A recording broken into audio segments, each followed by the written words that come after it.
Hello everyone, welcome back to Simple Civil Tamil.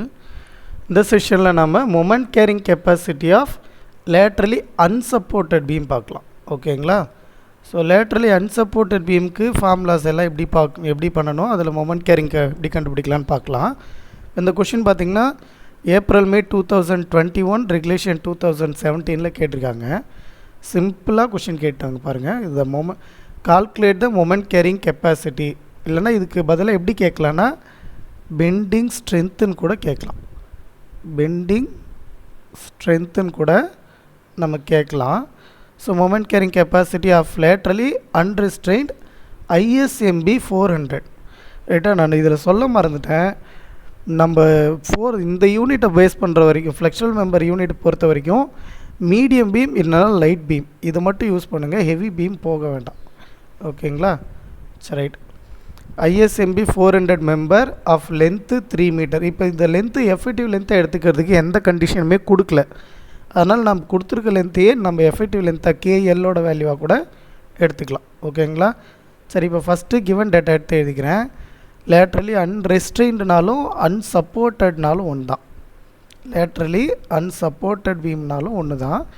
இப்போ ISMB 400 எடுத்துக்கிறோம். அது வந்து பார்த்திங்கன்னா இந்த யூனிட் பொறுத்த வரைக்கும் முடிஞ்ச அளவு கோட் புக்கில் இருக்கிறத யூஸ் பண்ணிக்கோங்க. அதுக்கப்புறமா ஸ்டீல் டேபிள் எக்ஸ்ட்ரா ஏதாவது வேணும்னா மட்டும் எடுத்துக்கலாம். நான் என்ன பண்ணுறேன், கோட் புக் எடுத்துக்கிறேன். நமக்கு தெரியும் பேஜ் நம்பர் 139 அந்த டேபிள் இருக்கும்.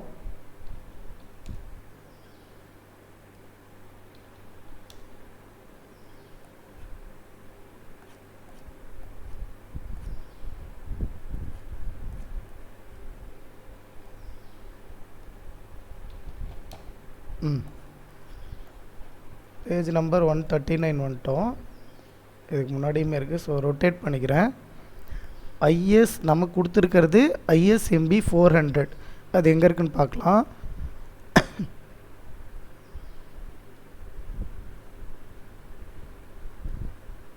ISMB 400 இங்கே கொடுத்துருக்காங்க பாருங்கள்.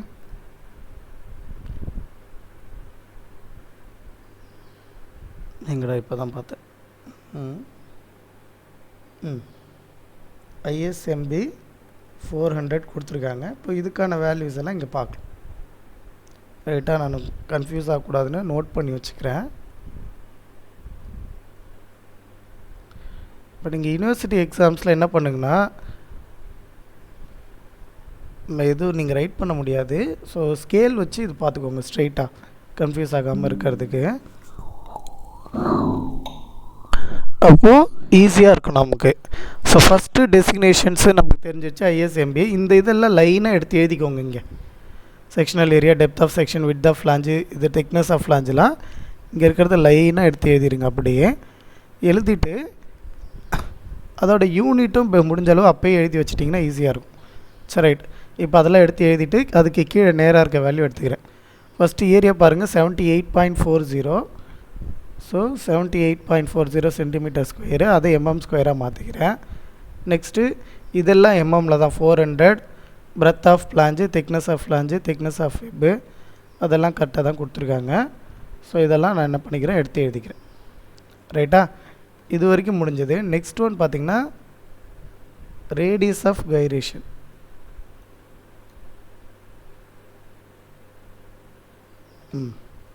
ரேடியஸ் ஆஃப் கைரேஷன் RZ கொடுத்துருக்காங்க, RY கொடுத்துருக்காங்க. அடுத்து ZEZ, ZPZ இதெல்லாம் கால்குலேட் பண்ணுங்கள். இது ஷேப் ஃபேக்டர். நீங்கள் ஸ்ட்ரக்சரல் அனாலிசிஸில் பார்த்துருப்பீங்க ஷேப் ஃபேக்டரு. அது வேணுன்னா எழுதிக்கலாம், வேணுன்னா விட்டுறலாம். ஸோ இவ்வளோ தான் இந்த கோட் புக்கிலேருந்து எடுத்து எழுதினா போதும். அடுத்து இந்த shape factor radius at root R1 மட்டும் ஸ்டீல் டேபிளில் பார்க்கலாம். ஸ்டீல் டேபிள் இப்போ ஓப்பன் பண்ணிக்கலாம். இதில் ISMB 400 தேடிக்கலாம். இப்போ பாருங்கள், R1 ரேடியஸ் அட் ரூட் இருக்குங்களா. இந்த R1 வேல்யூக்கு ISMB 400 இங்கே இருக்குது. ஸோ அதுக்கான வேல்யூ பார்த்திங்கன்னா 14. Right, 14 mm. அதை மட்டும் என்ன பண்ணிக்கிறேன், எடுத்து எழுதிக்கிறேன். இது நமக்கு தேவைப்படுதுன்றதால இதை மட்டும் ஸ்டீல் டேபிள். நெக்ஸ்ட்டு இந்த ட்ராயிங் வந்து இவ்வளோலாம் நீங்கள் வரையணும் இல்லை. ஒரு ஐ செக்ஷன் நல்லா பெருசாக வரைஞ்சிக்கோங்க. நான் சின்னதாக போட்டிருக்கேன். ஐ செக்ஷன் வரைஞ்சி இந்த H மென்ஷன் பண்ணுங்கள், B மென்ஷன் பண்ணுங்கள். இப்போ BFன்னு கொடுத்தீங்கன்னா BFன்னு இங்கே எழுதுங்க, இல்லை Bன்னு கொடுத்தீங்கன்னா Bன்னு கொடுத்துக்கோங்க. நெக்ஸ்ட் ஓவரால் டெப்த்து கொடுத்தாச்சு. இது thickness of web, thickness of flange, இது நெக்ஸ்ட்டு R1, இதை மட்டும் அந்த R1 இதை மட்டும் நீங்கள் மென்ஷன் பண்ணிங்கன்னா போதும். பட் கம்பல்சரி டிராயிங் வரைங்க, பிகாஸ் டிராயிங்க்கு மார்க் இருக்குது. ரைட், நான் என்ன பண்ணியிருந்தேன்னா இங்கே இருக்கிற அதே டிராயிங்கை காப்பி பேஸ்ட் பண்ணிட்டேன். ஸோ இதை பார்த்து நீங்கள் வரைஞ்சிட்டாவே போதும் தான். இதை விட்டுருங்க, இந்த பிளேட்டை விட்டுருங்க, ஜஸ்ட் ஐ செக்ஷன் மட்டும் எடுத்து வரைஞ்சிக்கோங்க. ரைட்டா? ஓகே, இப்போது மொமெண்ட் கேரிங் கெப்பாசிட்டி நம்ம கால்குலேட் பண்ணலாம். மொமெண்ட் கேரிங் கெப்பாசிட்டி கால்குலேட் பண்ணுறதுக்கு ஃபஸ்ட்டு செக்ஷன் கிளாஸிஃபிகேஷன் பண்ணணும். செக்ஷனை வந்து கிளாஸிஃபை பண்ணணும். எப்படின்னு பார்க்கலாம். இப்போ டேபிள் நம்பர் 2 பேஜ் நம்பர் 18ல் IS 800 பார்க்கணும். IS 800ல் பார்க்கணும். ஸோ டேபிள் நம்பர் 2 நம்ம இன்ட்ரொடக்ஷன் வீடியோவில் சொன்ன மாதிரியே தான் பார்க்கலாம்.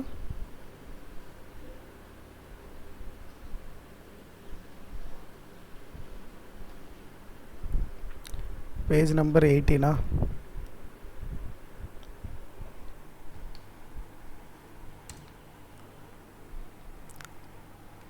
ரொட்டேட் பண்ணிடுறேன். ஸோ இங்கே பாருங்கள், limiting width to thickness ratio இருக்குது இல்லையா. இப்போ நம்ம ரோல்டு செக்ஷன் எடுத்திருக்கோம். அதில் B/TF, நீங்கள் பின்னு டேரெக்டாக இந்த B எடுத்துக்கூடாது. நமக்கு பிரெத் ஆஃப் ஃப்ளான்ச் இருக்கும், அதை பின்னு டேரெக்டாக எடுத்துக்கூடாது. அதுக்கும் நமக்கு டிராயிங்கில் எக்ஸ்பிளைன் பண்ணியிருக்காங்க பாருங்கள். ஐ செக்ஷனாக இருந்தால் ஒரு ஹாஃப் மட்டும்தான் எடுத்துக்கணும், பிரெத் ஆஃப் ஃப்ளான்ச்சில் பாதி தான் எடுத்துக்கணும். இதுவே சேனலாக இருந்தால் அப்படியே எடுத்துக்கலாம். ஓகே, ஸோ இதுக்கு B/2 டோட்டல் பியில் பாதி தான் எடுத்துக்கணும். அதனால் என்ன பண்ணிக்கிறோன்னா இப்போ B/TF எடுக்கணும் இல்லையா இங்கே. அதனால் B/2 அது B/TF எடுக்கணும். அதில் BF/2 தான் இது.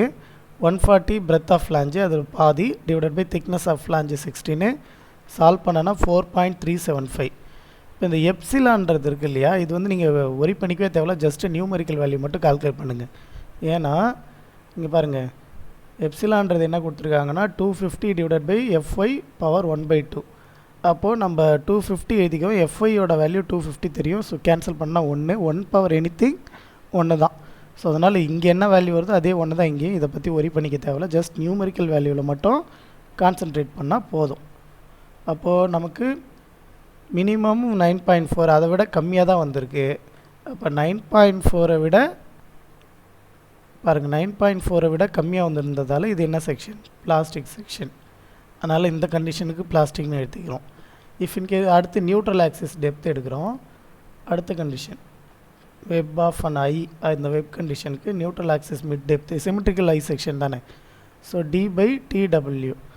அப்போ வந்து பார்த்திங்கன்னா 84 EI விட கம்மியாக வந்தால் பிளாஸ்டிக் செக்ஷன். D வந்து டோட்டல் டெப்த்து, டோட்டல் டெப்த்தில் கொஞ்சம் மைனஸ் பண்ணணும். அதாவது வெப்போட டெப்த்து மட்டும்தான், இந்த ஸ்டார்டிங்லேருந்து இந்த ஸ்டார்டிங் இருக்கிற டெப்த்து மட்டும்தான். அது எப்படி கண்டுபிடிக்கணும்னா டோட்டல் ஹைட்டிலேருந்து 2 டைம்ஸ் ஆஃப் இந்த திக்னஸ் ஆஃப் ஃப்ளாஞ்சு, அடுத்து ஒரு R1, இந்த R1 ரெண்டுத்தையும் மைனஸ் பண்ணணும். நம்ம மைனஸ் பண்ணோன்னா நமக்கு என்ன வேல்யூ கிடைக்கும்? திக்னஸ் ஆஃப் ஃப்ளாஞ்சு தெரியும், R1 ஸ்டீல் டேப்லேருந்து எடுத்தோம் 14, சப்ஸ்டியூட் பண்ணோன்னா நமக்கு 340 கிடைக்குது. ஸோ அந்த 340 எடுத்து சப்ஸ்டியூட் பண்ணிக்கிறேன், divided by thickness of web. Solve பண்ணோன்னா 38.2 கிடைக்குது. நமக்கு 84 வரைக்கும் கிடைக்கலாம். ஸோ இதை விட கம்மியாக இருக்கிறதால இதுவும் பிளாஸ்டிக் செக்ஷன் தான். இங்கே பார்த்துக்கோங்க, 84 விட கம்மியாக தான் இருக்குது. அப்போ அதுவும் பிளாஸ்டிக் செக்ஷன்.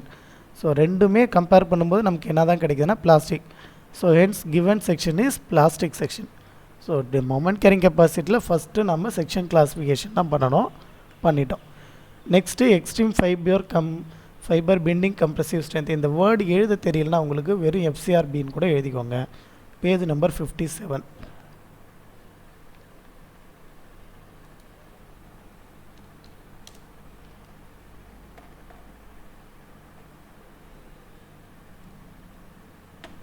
இங்கே இருக்கு இல்லையா FCRB, இதை கால்குலேட் பண்ணணும். அதுக்கு நேம் வந்து நான் இந்த காமிச்சிட்றேன். இங்கே எல்லாத்துக்கும் மென்ஷன் பண்ணியிருப்பாங்க.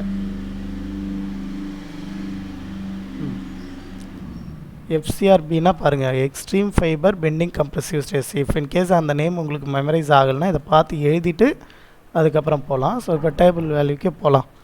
ஓகேங்களா? இப்போ FCRB கால்குலேட் பண்ணலாம்.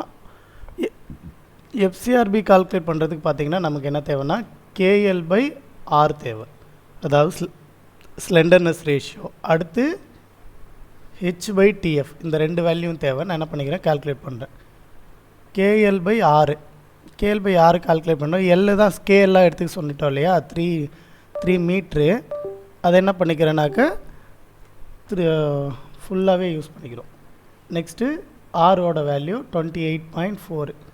ஆர் வேல்யூ இருக்குது இல்லையா, பாருங்கள். இது ரெண்டில் எது கம்மியாக இருக்கோ அதை தான் எடுத்துக்கணும்.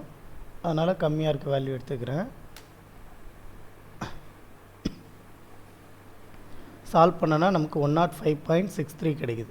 Next h/tf total height 400, thickness of flange 16. So டேரெக்டாக 25 கிடைக்குது. ஸோ டேபிளை டர்ன் பண்ணிக்கிறேன் ஒரு நிமிஷம். இப்போ KL/Rஓட வேல்யூ 105. ஸோ அப்போது 100க்கும் 110க்கும் நடுவில் தான் அந்த வேல்யூ இருக்கும். ஸோ 100 110 எடுத்துக்கலாம். h/tf நமக்கு 25 கிடச்சிருக்கு. அப்போ அந்த 25க்கு நேராக வேல்யூ பார்த்துக்கலாம். பார்த்திங்கன்னா 291 251.8. ஸோ அதுதான் எடுத்து எழுதியிருக்கேன். ஆஸ் யூஷுவல் இன்டர்போலேஷன் தான். என்ன பண்ணிக்கங்க, தெரிஞ்ச வேல்யூ எல்லாம் x1 x2 எடுத்துக்கோங்க.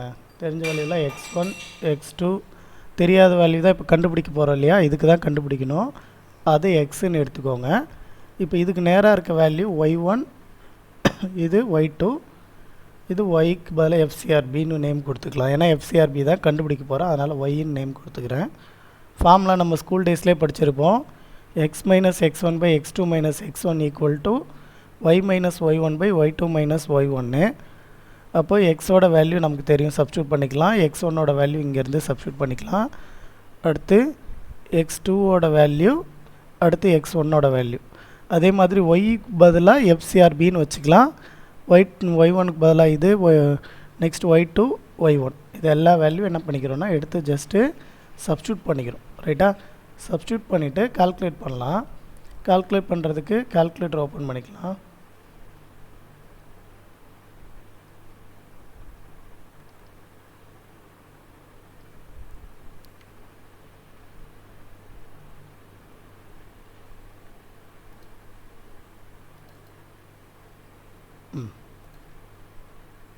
ஸோ இப்போ கேல்குலேட்டரில் பாருங்கள், சப்ஸ்டியூட் பண்ணலாம். Open bracket 105.63 105.63 minus 100 close bracket divided by open bracket 110 minus 100. Just அப்படியே சப்ஸ்டியூட் பண்ணிக்கிறோம். ஆல்ஃபா ப்ரெஸ் பண்ணி ஈக்குவல் பட்டன் ஓப்பன் ப்ராக்கெட். இப்போ FCRக்கு பதிலாக ஆல்ஃபா ப்ரெஸ் பண்ணி க்ளோஸ் ப்ராக்கெட் இது பண்ணிக்கோங்க. ஸோ அப்போ எக்ஸ் விழுந்துடும். Minus 291.4 close bracket divide open bracket 251.8 minus 291.4 போட்டுட்டு, இப்போ நம்ம நார்மல் கேல்சினா ஷிஃப்ட்டு கேல்சி 2 தடவை ப்ரெஸ் பண்ணோம். இதுக்கு ஷிஃப்ட்டு கேல்சி ஒரு தடவை ப்ரெஸ் பண்ணி ஈக்குவல் ப்ரெஸ் பண்ணால் போதும். எனக்கு 269.1052 கிடைக்குது. அதை அப்படியே எடுத்து எழுதிக்கிறேன். ரைட்டா, ஸோ இது FCRBயோட வேல்யூ. FCRBயை பேஸ் பண்ணி என்ன கண்டுபிடிக்கணும், FBD கண்டுபிடிக்கணும். அது அடுத்த டேபிள் நம்பர் 13A. ரோல்டு செக்ஷனாகவே ஏ இது, வெல்டட் செக்ஷன்னா B. ஸோ 13A எடுத்துக்கலாம். இது 13B, இதுதான் 13A. 13Aல இப்போ நமக்கு பாருங்கள், FCRBயோட வேல்யூ 269 வந்திருக்கு. அது 300க்கும் 250க்கும் நடுவில் இருக்கும். ஸோ 300க்கும்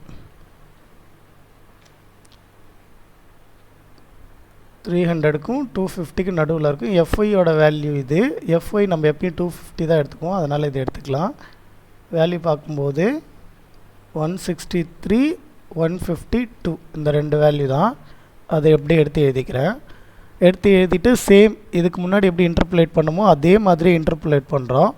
இன்டர்போலேட் பண்ணனாக்கா நமக்கு FBD கிடைக்குங்க. மேலே எப்படி பண்ணிங்களோ அதே சேம் ப்ரொசீஜர் ரிப்பீட் பண்ணுங்கள், நமக்கு வேல்யூ கிடைக்கும்.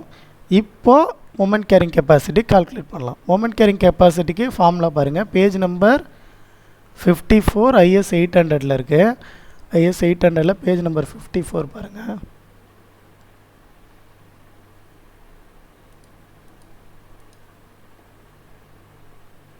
Moment carrying capacity for laterally unsupported beam தானே இது. அதுக்கு MD equal to beta b ZP FBD. இப்போ பீட்டா பி கண்டுபிடிக்கிறதுக்கு நமக்கு செக்ஷன் வந்து பிளாஸ்டிக் செக்ஷனாக வந்துச்சா. ஸோ பீட்டா பியோட வேல்யூ 1 தான். அதனால் பீட்டா பியோட வேல்யூ 1ன்னு வச்சுக்கிறேன். நெக்ஸ்ட்டு இசட்பி. இசட்பியோட வேல்யூ இசட் நம்ம எடுத்து எழுதியிருப்போம் டேட்டாவை பேஸ் பண்ணி. பாருங்கள் 1176.8 × 10⁻³ எடுத்து எழுதியிருக்கோமா. அதை அப்படியே சப்ஸ்டியூட் பண்ணிக்கிறேன். அடுத்து இந்த எஃபிடிக்கு பதிலாக இந்த வேல்யூ சப்ஸ்டியூட் பண்ணிக்கிறோம். இந்த 10⁻⁻6 எதுக்குன்னா இப்போ வர வேல்யூ நியூட்டன் எம்எம்மில் வரும். நான் கிலோ நியூட்டன் மீட்டராக மாற்றணும். ஸோ நியூட்டனை கிலோ நியூட்டனும் மாற்றினா 10⁻³ எம்எம் மீட்டராக மாற்றினா அது ஒரு 10⁻³ மொத்தமாக 10⁻⁻6 சால்வ் பண்ணோன்னா நமக்கு 184.31 கிலோ நியூட்டன் மீட்டர் கிடைக்கிது. ஸோ இப்படி தான் மொமெண்ட் கேரிங் கெப்பாசிட்டி நம்ம லேட்ரலி அன்சப்போர்ட்டட் பீமுக்கு கால்குலேட் பண்ணணும். ஓகேங்களா. ஸோ புரிஞ்சிருக்குன்னு நினைக்கிறேன். புரியலைன்னா ஒரு தடவை ரிவைண்ட் பண்ணி பாருங்கள். இது ரொம்ப இம்பார்ட்டண்ட். ஏன்னா இது வந்து லேட்ரலி அன்சப்போர்ட்டட் எது கேட்டாலும் டிசைன் சம் கேட்டாலும் இந்த ப்ரொசீஜர் எல்லாம் நீங்கள் அதுக்கும் ரிப்பீட் பண்ணி தான் ஆகணும். அதனால் ஒரு தடவை நல்லா பார்த்துக்கோங்க. Okay, thank you.